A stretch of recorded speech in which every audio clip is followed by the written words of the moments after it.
ሰላም አድማጮቻችን እንዴት ናችሁ? ዛሬ በስፋት የምንመለከተው የኤፍኤ ካፕ ፍጻሜ ነው። ክሪስታል ፓላስ ከማንቸስተር ሲቲ በኤፍኤ ካፕ የፍጻሜ ጨዋታ ይገናኛሉ። ከዚህ ጨዋታ ጋር በተገናኘ አንዳንድ ሀሳቦችን እናነሳለን። ለቻናላችን አዲስ የሆናችሁ ቻናላችንን ሰብስክራይብ፣ ላይክ እና ሼር እንድታደርጉ በትህትና እንጠይቃለን። ኦሊቨር ግላስነር በራሳቸውና በቡድናቸው አቅም ሙሉ እምነት ያላቸው አሰልጣኝ ናቸው። በፓላስ የ15 ወራት የአሰልጣኝነት ዘመን ቆይታቸው የክሪስታል ፓላስን ስለ ልቦና ቀይረውታል ማለት ይቻላል። አሁን የትኛውንም ጨዋታ የሚያከናውኑት የማሸነፍ ጥሩ እድል እንዳላቸው እያሰቡ ነው። ምንም አይነት ስጋት አይነበብባቸውም። እንዲያውም ባለፈው ወር በማንቸስተር ሲቲ 5-2 ከተሸነፉበት ጨዋታ በኋላ ግላስነር የተጋጣሚያቸውን ቡድን አሰልጣኝ ፔፕ ጓርዲዮላ ማስጠንቀቃቸውን ጭምር ተናግረዋል። ከጨዋታው በኋላ ለፔፕ ዛሬ በተገበርከው ሲስተም ደግመህ ልትገጥመን እንዳትሞክር ብዬ ነግሬዋለሁ ሲሉ ግላስነር በሲቲ የደረሰባቸውን ከባድ ሽንፈት የመበቀል አቅም ይኖራቸው እንደሆን ለማወቅ ከጋዜጠኞች ለቀረበላቸው ጥያቄ ሲመልሱ ተናግረዋል። የኤፍኤ ካፑ የፍጻሜ ጨዋታ ያንን ሊያደርጉ የሚችሉበት ጥሩ እድል ይዞላቸው እንደመጣ መናገር ይቻላል። ፓላስ በዌምብሌ የፍጻሜ ጨዋታውን ከማከናወኑ በፊት ባለፈው እሁድ ያደረገውን ጨዋታ መለስ ብለን ከተመለከትን በፕሪሚየር ሊግ ቶተናምን ያሸነፈበት ጨዋታ ድንቅ ብቃት ያሳዩበት ነበር። ግላስነር ግባቸው በፕሪሚየር ሊግ የክለቡ ታሪክ ከፍተኛውን የነጥብ ድምር ማስመዝገብ መሆኑን አስረግጠውም ተናግረዋል። ከዚያ ጨዋታ በኋላ በሰሜን ለንደን ያስመዘገቡት የ2-0 ድል የፓላስን የነጥብ ድምር 49 አድርሶታል። ፓላስ ከዚህ ቀደም በፕሪሚየር ሊግ ተሳትፎ ያስመዘገበው ከፍተኛው የነጥብ ድምር ደግሞ 49 ነበርና ከዚያ ሪከርድ ጋር አሁን ተስተካክሏል። እናም ከቀሪዎቹ ሁለት ጨዋታዎች አንድ ነጥብ እንኳን ማሳካት የሚችሉ ከሆነ በፕሪሚየር ሊግ የክለቡ ከፍተኛ የነጥብ ድምር አስመዝግበው መጨረስ ይችላሉ። ጨዋታውን በሰፊ የጎል ልዩነት የማሸነፍ እድል ነበረው። ፓላስ ቶተናምን በገጠመበት ጨዋታ ፍጹም የበላይነት ነበረው። በተለይም የግራ መስመሩን በሚገባ ተጠቅሞበታል ማለት ይቻላል። ያልጸደቁ ሁለት ጎሎችም ነበሩት። ጨዋታው የፊት መስመር ተጫዋቾቹ ከሚያደርጉት የተጋጋለ ፕሬስ የሚመነጨው የቡድኑ ፈጣን ሽግግር ቶተናም የሚቋቋመው አልሆነም ነበር በግጥሚያው። በእርግጥ በግላስነር ስር የቡድኑ መገለጫ የሆነ የመጣ አጨዋወት እንደሆነ መናገር ይቻላል። ቶተናምን ያሸነፉበት ጨዋታ ሲቲን 2-0 ሲመሩ ቆይተው ከተሸነፉበት ጨዋታ ጋር አንዳንድ የሚያመሳስላቸው ነገሮች ነበሩት። በቀይ መስመር ኢስማኤሊ ሳርና ዳንኤል ሙኞዝ ድንቅ ጥምረት ፈጥረው ታይተዋል። ስፐርስን በገጠሙበት ጨዋታ ከተሻሩት ጎሎች አንዷ ኤቤሬቺ ኤዜ በኤቲሃዱ ግጥሚያ ካስቆጠራት የመጀመሪያ ጎል ጋር ተመሳሳይ እንደነበረች መናገር ይቻላል። በጨዋታው ሌሎች ተጨማሪ ተመሳሳይ ድሎችንም በተመሳሳይ መንገድ መፍጠር ችሏል። ፓላስ ወደ ኤፍኤ ካፕ ጨዋታ የሚያመራው በከፍተኛ በራስ መተማመን ተሞልቶ እንደሆነ ግልጽ ነው። ግላስነርም ቢሆኑ የጨዋታ እቅዳቸው በትክክለኛ መንገድ እየተጓዘ መሆኑን ነው የሚያምኑት። አሁን በዚህ ወቅት ባለፈው ወር በኤቲሃድ በተደረገው ጨዋታ ሲቲ ስለተገበረው ሲስተም ግላስነር ሲናገሩ ከቅርብ ጊዜ ወዲህ የጓርዲዮላ ቡድን ስለተገበረው የቅርጽ ለውጥ ማንሳታቸው እንደነበረ ልብ ማለት ያስፈልጋል። ሲቲ ከዚህ ቀደም የሚታወቅበት አጨዋወት ቡድኑ ኳስ ሲይዝ ከመስመር ተከላካዮቹ አንዱ ወደ አማካይ ክፍል ሰብሮ እንዲገባ ማድረግ እንደነበረ ይታወቃል። ከቅርብ ጊዜ ወዲህ ግን ጓርዲዮላ የመስመር ተጫዋቾቹ በሜዳው የላይኛው ክፍል የሜዳውን ጠርዝ ተጠግተው እንዲጫወቱ ማድረግን መርጧል። ኒኮ ኦሬሊ እንደዚሁም ማቲያስ ኑኔዥ ቀጥተኛ ሩጫዎችን እንዲያደርጉም ሲበረታቱ ተመልክተናል። ሲቲ ኳስ በማይዝባቸው አጋጣሚዎች ቅርጹን ወደ 4-2-4 ይቀይራል።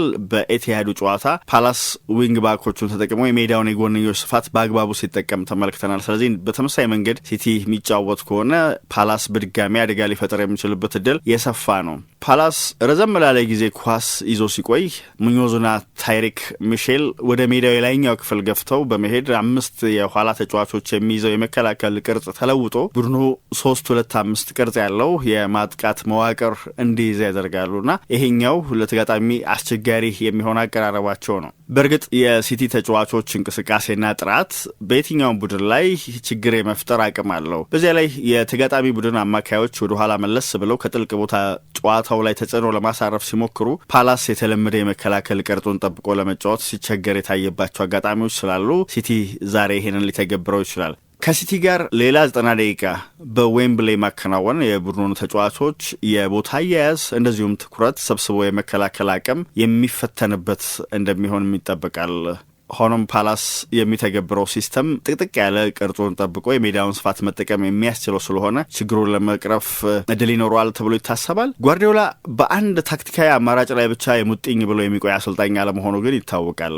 የሃላንድ መመለስ በአቀራረቡ ላይ ለውጦች እንዲያደርግ አስገድዶታል። ስለሆነም ግላስነር ቀደም ብለው የጠቀሱት የሲቲ ሲስተም ላይ ለውጦች ተደርገዋል ማለት ይቻላል። ለዚህ ጥሩ ማሳያ የሚሆነው ሳውዛምፕተንን የገጠሙበት ጨዋታ ነው። ሲቲ የበለጠ ጨዋታውን መቆጣጠር ወደሚያስችለው መንገድ የተመለሰ ይመስላል በዚያ ጨዋታ። እንዲያም ሆኖ ቢያንስ በሰበሰበው ነጥብ በፕሪሚየር ሊግ ታሪክ ከታዩ ደካማ ቡድኖች አንዱ የሆነውን ስብስብ ሰብሮ ለማለፍ ተቸግሮ ያለ ግብ ጨዋታውን በማጠናቀቅ ነጥብ ተጋርቶ ለመውጣት መገደዱ ምናልባት በዛሬው ጨዋታ ላይ ጥያቄ እንዲነሳበት ያደርጋል። አሰልጣኙ በፍጻሜው ጨዋታ ምናልባት ወደ ተጋጣሚ ቡድን የፍጹም ቅጣት ምት ሳጥን በተደጋጋሚ የሚሮጡ የመስመር ተከላካዮችን ስለመጠቀም እንዲያስብ ሊያደርገው ይችላል። ስለዚህ ጋርዲዮላ ይሄንን ቢወስን ብዙ አያስገርምም። የፓላስ አጨዋወት በጥሩ ወቅታዊ ብቃት ላይ መገኘትን ይጠይቃል። ምክንያቱም ሲስተሙ የተጠና ፕሬሲንግና የሽግግር አጨዋወትን ያለ እንከን መተግበር ይፈልጋል። ግላስነር ከቶተናም ጋር ያደረጉት ጨዋታ ከተጠናቀቀ በኋላ በሰጡት አስተያየትም በጨዋታው ያደረግነው ጥሩ እንቅስቃሴ ለቀጣዩ ጨዋታ ጥሩ መዘጋጃ ይሆነናል ብለዋል። የፓላሱ አሰልጣኝ ቡድናቸው በሚያዝያ መጨረሻ በሲቲና ኒውካስል ዩናይትድ 5 ጎሎች ተቆጥረውበት ከተሸነፈበት ጨዋታ በኋላ ባደረገው ጨዋታ ሜዳ ላይ ባሳየው እንቅስቃሴ ደስተኛ መሆናቸውን ተናግረዋልና አሰልጣኙ ያሳዩት ቁርጠኝነት የሚበረታታ ይመስላል። ቃላቸውን በተግባር ማሳየት ግን ይጠበቅባቸዋል። ግላስነር የኤፍኤ ካፑን ካሸነፉ በክለቡ ታሪክ እጅግ ስኬታማው አሰልጣኝ ነው የሚሆኑት። በጨዋታው ዙሪያ ተጨማሪ ሀሳቦችን ለማንሳት የኤፍኤ ካፕ ዋንጫን ማሸነፍ ለክሪስታል ፓላስና ማንቸስተር ሲቲ የሚኖረው ትርጉም ፈጽሞ የተለያየ ነው። ፓላስ ባለፉት ዓመታት በሊቀመንበሩ ስቲቭ ፓሪሽ እየተመራ ድንቅ ብልሃት የተሞላበት ምልመላ ነው ሲያደርግ የነበረው እና የዚያ ድንቅ መልመላውን ፍሬ የሚያይበት ጊዜ የደረሰ ይመስላል። ለሲቲ በፔፕ ጓርዲዮላ ስር ያሳለፈው እጅግ መጥፎ የውድድር ዘመን እንደሆነ ከሚታሰበው የውድድር ዘመን አንድ አንገቱን ቀና የሚያደርግበት ምክንያት እንዲያገኝ የሚረዳው አጋጣሚ ነው የሚሆነው። ዛሬ ማሸነፍ የሚችል ከሆነ ለሲቲ ክብሩን በተወሰነ መልኩ የማስመለስ ጉዳይ ነው። በየዓመቱ ቢያንስ 10 ቡድኖች ከፕሪሚየር ሊግ ላለመውረድ በሚደረግ ትንቅንቅ ውስጥ ራሳቸውን ያገኙታል። ክሪስታል ፓላስ በፕሪሚየር ሊግ ባሳለፋቸው ያለፉት 12 ተከታታይ የውድድር ዘመናት በዚህ ትንቅንቅ ውስጥ በተደጋጋሚ አሳልፏል። በኦሊቨር ግላስነር ዘመን ግን ፓላስ ላለመውረድ ከሚደረገው ትንቅንቅ ይልቅ በአውሮፓ መድረክ ተሳታፊ ወደሚያደርገው ቦታ የበለጠ የቀረበ ነው የሚመስለው። ለኤፍኤ ካፕ ፍጻሜ መድረስ ለመቻላቸው የአንበሳውን ድርሻ የሚወስደውም የኦስትሪያዊ አሰልጣኝ ተጽዕኖ እንደሆነ መናገር ይቻላል። በስፖርት ዳይሬክተር ዳጊ ፍሪድማን ጥብቅ ክትትል ክለቡ የተዋጣላቸው ዝውውሮችን ማድረግ ችሏል። ከሻምፒዮንሺፕ ክለቦች ያስፈረሟቸውን ተጫዋቾች መጥቀስ ይቻላል። ላይቤሬቺ ኤዜ፣ አዳም ወርቶንና ኢስማኤል ሳር ለፕሪሚየር ሊግ የሚመጥኑ ከዋክብት ሆነዋል። በአውሮፓ የዘረጉት የምልመላ መረባቸውም በዝቅተኛ የዝውውር ሂሳብ ዦን ፊሊፕ ማቴታ፣ ዳንኤል ሙኞዝ እና ማክስ ላክሯን የመሳሰሉ ተጫዋቾች ማዘዋወር እንዲችሉ አግዟቸዋል። ስኬት ግን የራሱ የሆነ ችግር እንዳለው መረሳት የለበትም። በጥሩ ብቃት የተጫወቱ የሚገኙ ተጫዋቾች ቀጣይ ማረፊያቸው ሌላ ክለብ ሊሆን ይችላል። ክለቡ አሳማኝ የዝውውር ሂሳብ ከቀረበለት ከዋክብቱን ለመሸጥ አይኑን የሚያሽ አይደለም። ከቀድሞዎቹ አሮን ዋን ቢሳካን ከቅርቦቹ ማይክል ኦሊሴን መጥቀስ ይቻላል አብነት።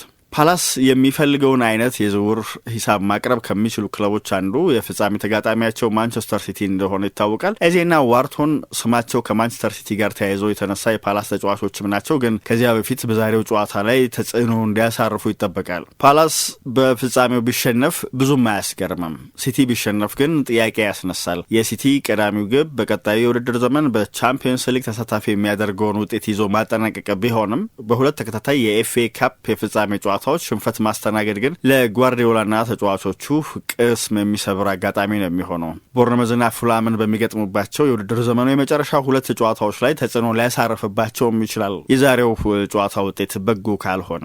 ሲቲ በፍጻሜው ካልሳካለት ከ2016-17 ወዲህ አንድም ዋንጫ ሳያሸንፍ የሚያጠናቅቅበት የመጀመሪያው የውድድር ዘመን ነው የሚሆነው።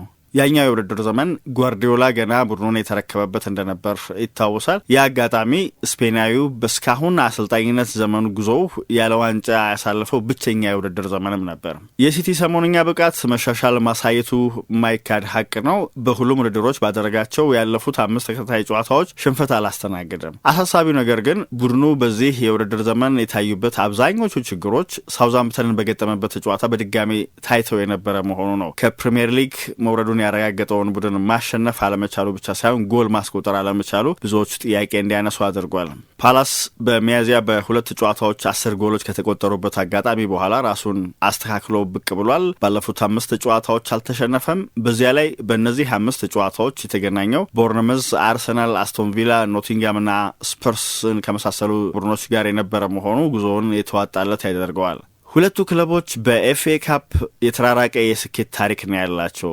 ሲቲ ውድድሩን 7 ጊዜ አሸንፏል። ለ8ኛ ጊዜ ካሸነፈ በኤፍኤ ካፕ ታሪክ 14 ጊዜ ካሸነፈው አርሰናልና 13 ጊዜ ባለድል ከሆነው ማንቸስተር ዩናይትድ በመቀጠል ሶስተኛው እጅግ ስኬታማ ቡድን ይሆናል። ፓላስ እስካሁን ውድድሩን አሸንፎ አያውቅም። በ1990ና 2016 ለፍጻሜ ደርሶ በሁለቱም አጋጣሚዎች በማንቸስተር ዩናይትድ ተሸንፏል። ከኩዊንስ ፓርክ ሬንጀርስ፣ በርሚንግሃም ሲቲና ዋትፎርድ ጋር በሁለት አጋጣሚዎች ለፍጻሜ ደርሰው ዋንጫ ሳያነሱ ከቀሩ 4 ቡድኖች አንደኛው ነው። ሁለቱ ቡድኖች የሚመርጡት የአጨዋወት ዘይቤ የተለያየ ቢሆንም ሁለቱም አዝናኝ እግር ኳስ ይጫወታሉ። ከቅርብ ጊዜ ወዲህ ሁለቱም ቡድኖች የሚያገናኘው መርሃ ግብር በጉጉት የሚጠበቅ ሆኗል። የፓላስ የመጀመሪያ አሰላለፍ ብዙም ለውጥ ይደረግበታል ተብሎ አይጠበቅም። ከአካል ብቃት ጋር በተገናኘ የተቸገረ የሚገኘው ብቸኛ ተጫዋች አዳም ዋርቶን ነው። የቁርጭምጭሚት ጉዳት አሁንም ድረስ እየተፈታተነው ይገኛል። ኤዜ እነዚህ ሁለት ቡድኖች ለመጨረሻ ጊዜ ሲገናኙ ጎል አስቆጥሯል። የእንግሊዛዊ ሰሞነኛ ብቃትም ጥሩ ነው። ባከናወናቸው ያለፉት 4 ጨዋታዎች በሙሉ ጎል አስቆጥሯል። ስለዚህ በዛሬው ጨዋታም ልዩነት እንዲፈጥሩ ከሚጠበቁ ተጫዋቾች አንዱ ነው። በሲቲ በኩል ሁኔታዎች የበለጠ ተወሳስበዋል። ከሳውዛምፕተን ጋር አቻ የተለያዩበት ጨዋታ ጥሩ ማሳያ ይሆነናል። ግጥሚያው ኤርሊንግ ሃላንድ ለ6 ሳምንታት ከሜዳ ካራቀው ጉዳት የተመለሰበት ነበር። ነገር ግን በጨዋታው ያሳየው ደካማ ብቃት ከዚያም በላይ ረዘም ላለ ጊዜ ከሜዳ ርቆ የሰነበት ያስመሰለው ነበር። ሃላንድ የሲቲን ማሊያ አድርጎ በዌምብሌይ ባደረጋቸው 5 ጨዋታዎች በአንዱም ጎል አላስቆጠረም። ለክለቡ ጎል ሳያስቆጠር በርካታ ጨዋታዎች ያከናወነበት ስቴዲየምም ይሄኛው ስቴዲየም ዌምብሌይ ነው። በጨዋታው ኒኮ ኦራይሊ ወደ መጀመሪያ አሰላለፍ መመለስ የሚገባው ይመስላል። ቡድኑ እዚህ እንዲደርስ ቁልፍ ሚና መጫወቱ መረሳት የለበትም። ከተፈጥሯዊ ቦታው ውጪ በግራ መስመር ተከላካይ ቦታ እንዲጀምር ተደርጓል። ወጣቱ በዚህ የውድድር ዘመን ከየትኛውም የፕሪሚየር ሊግ ተጫዋች በላይ ደግሞ በኤፍኤ ካፕ በርካታ ጎሎች ላይ ቀጥተኛ ተሳትፎ አድርጓል። 3 ጎሎች አስቆጥሯል።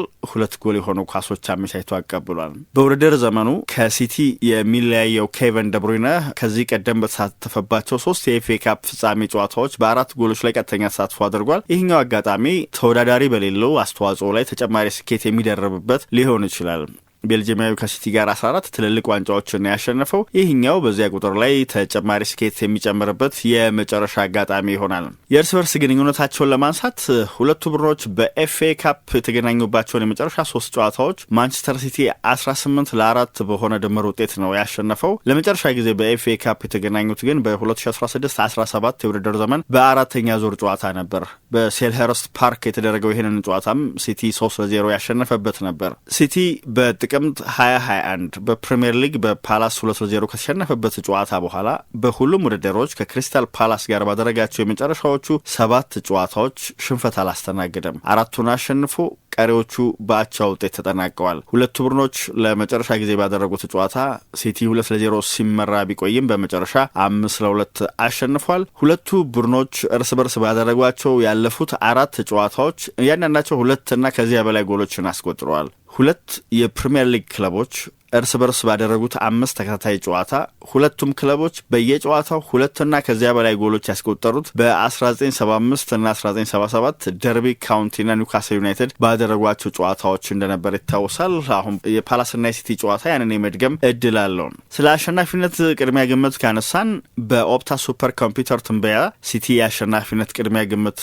ማግኘቷ ተነግሯል። ጨዋታውን በመደበኛው 90 ደቂቃ ውስጥ የማሸነፍ እድሉ 52.5 በመቶ ሆኗል። ክሪስታል ፓላስ 24.4 በመቶ የማሸነፍ ቅድሚያ ግምት ተሰጥቶታል። መደበኛው 90 ደቂቃ በአቻ ውጤት የማጠናቀቅ ዕድላቸው ሁለቱ ቡድኖች ደግሞ 23.2 በመቶ መሆኑ ተነግሯል።